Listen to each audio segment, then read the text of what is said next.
are the very early influences that shaped Andrew Jackson? So for those who don't know, Andrew Jackson grew up along the border of North Carolina and South Carolina here in the United States. He was born in 1767. He was influenced by, I think, a couple of things. One was his family. So his father died around the time that he was born.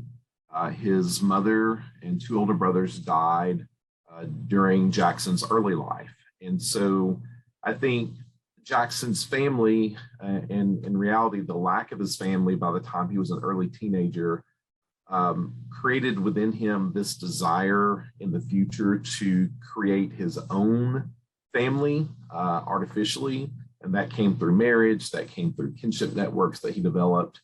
So I think those early influences really shaped how he viewed himself and viewed the community around him in the future. So that was one thing that was an early influence.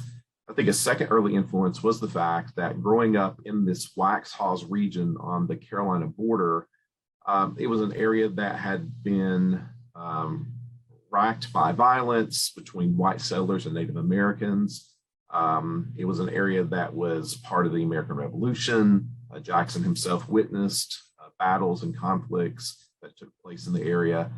And so it was a violent area, and it was an area that I think shaped his perspective on the world. Jackson was well known for his temper. He was well known for sometimes resorting to violence. And I think part of that came from this background that he experienced in the Waxhaws.